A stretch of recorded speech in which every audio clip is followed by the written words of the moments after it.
महाराज जी, इस संसार में असमानता क्यों रखी गई है महाराज जी? किसी को बहुत बुद्धि बल और धन अधिक दिया गया है, किसी को कम दिया गया है।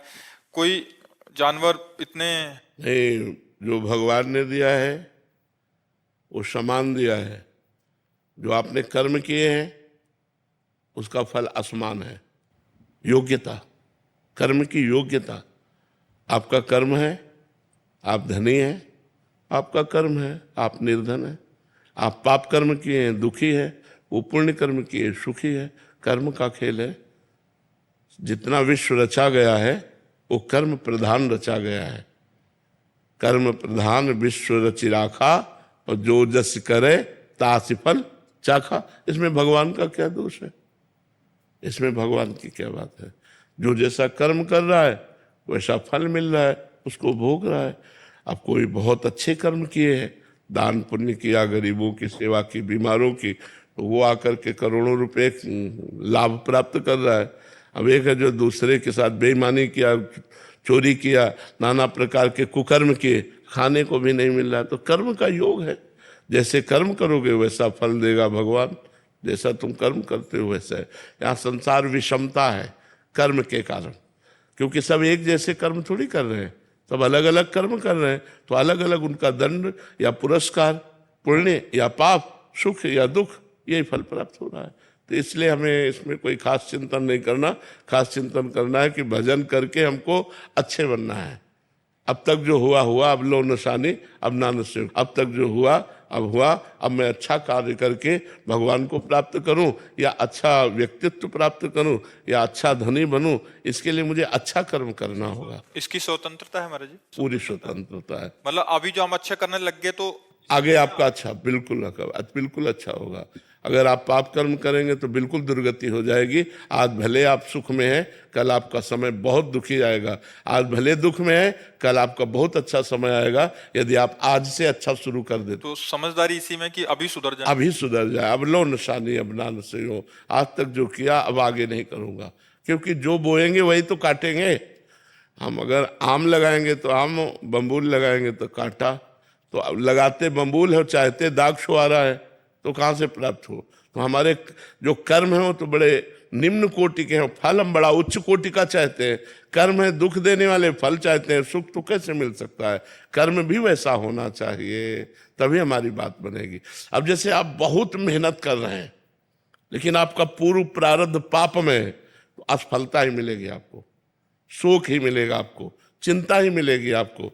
तो आपको लगेगा बगल वाला जो है ज्यादा मेहनत नहीं करता और खूब अच्छे सुख है। तो आपका कर्म, जो पीछे का कर्म है, वो आपको आगे नहीं बढ़ने दे रहा, आपको दुर्गति कर रहा है। इसलिए अब आज कर्म संभाल लो, तो आगे आपकी उन्नति हो जाएगी।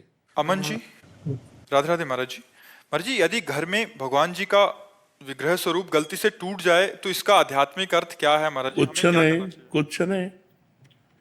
काष्ठ, अष्टम धातु, पाषाण, मिट्टी, इन्हीं की तो मूर्तियां होती है। और ये सब मायाकृत है, और ये सब नाशवान है। तो अगर कभी मूर्ति गिर जाती, टूट जाती है, तो उसको लेकर के हम यमुना जी या गंगा जी, पवित्र नदियों के समीप खोद करके और समाधि दे देते हैं और नई मूर्ति ले आते हैं। भावना में उपासना करनी है। ये मूर्ति तो आज नहीं तो कल, एक समय है, एक समय है। अगर हमसे चूक हो गई या फिसल गए तो ये तो टूट जाएंगे, ये टूटने वाली है।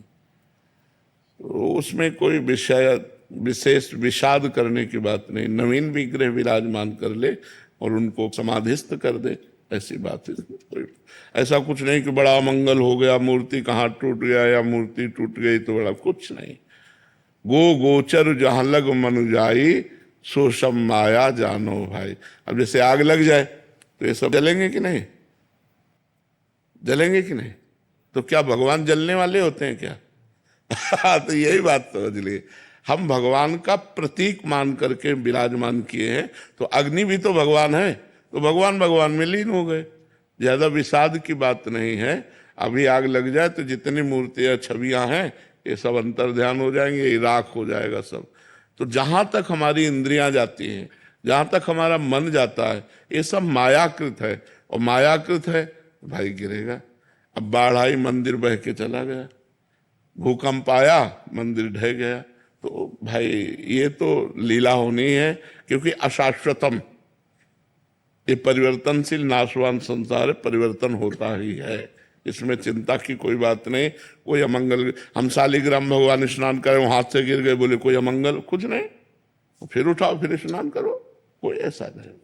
बोले मूर्ति जल गई वो अमंगल, कुछ नहीं, ऐसा भावना नहीं करना चाहिए। मंगल भवन भगवान को कोई जला नहीं सकता।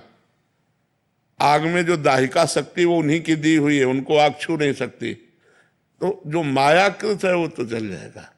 तो जो जलने वाला है वही जलेगा, जो जलने वाला नहीं वो नहीं जलेगा। बात समझ में आता? जैसे इस शरीर को जला दिया जाए